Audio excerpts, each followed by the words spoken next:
This looks like a perfectly typical European town, but there's more to this place than meets the eye. Here, there's two of almost everything.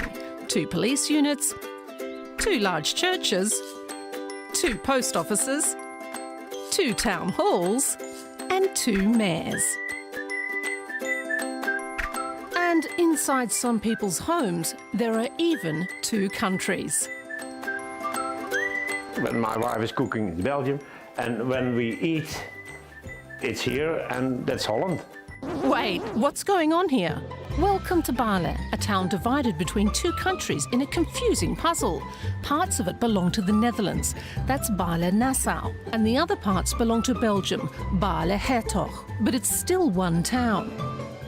The community of 7,000 people straddles the border of both countries. The light green part belongs to the Netherlands, while the light pink spots are Belgian enclaves, parts of a country surrounded by another country. 1, 2, 3, 4, 5. 22 pieces of Belgium in the Netherlands. Willem van Gaal runs the tourism office. But then the story is not ended, because we have also 7 Dutch parts into the Belgian enclaves.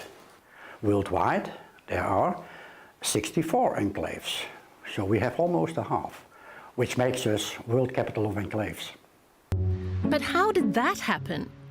Long story short, in 1198, 2 dukes agreed to divide some land into chunks, creating this crazy quilt of territories. But it's not that hard to figure out where you are if you keep your eyes open. You can see in which country you are. On the floor, in the street, we have the nails, and on the sidewalks we have the crosses.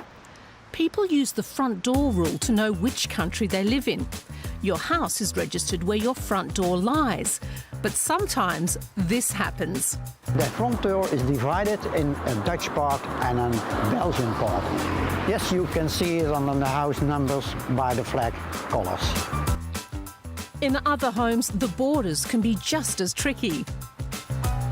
At this moment I'm in Belgium, and now I'm in Holland. Ed de Laart's lived in 2 countries at the same time for over 40 years. It's a Dutch house, and tax pay we in Holland. And for the Belgian part we are paying tax in Belgium. It's not so much, but we pay tax in Belgium. Police work in this town can also be quite tricky.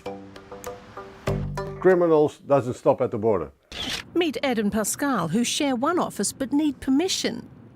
So when he has something, he wants to know something, he can ask me, because he can't look in my computer. I can't look in his computer. The town's 2 parts have to work together and find compromises. They want that to do that, and we want to do that. This is the mayor of Baarle-Hertog, Frans de Bont. And then we have to talk and we have to communicate, like in a marriage. There is one example during the corona pandemic. The Belgian measurements were different from the Dutch measurements. Marion de Hoorn-Welendhaaf is mayor of Baarle-Nassau. Some shops were allowed to stay open during the corona pandemic on, for example, Belgian premises, and on the Dutch premises they had to be closed. There was a sort of a polarization that took place between our Belgian-Dutch community. That was very painful. Speaking of shops, this liquor store is right on the border as well. We have the store in Belgium because the cash register and the front door is in Belgium. Meet Pam. She's a store clerk. We do have 2 telephones, one for the Belgian people and one for the Dutch, so we have 2 numbers. Of course, there are also 2 drinking ages in Baarle. In the Netherlands, it's 18, and in Belgium, it's 16. Despite the differences, Baarleans know on which side of the border the grass is greener. The food in the Netherlands is cheaper and like supermarkets. Beer is cheaper in Belgium, cigarettes are cheaper in Belgium, so you have like the best of both. But no matter what side of the border they're on, people here laugh and live together as one community.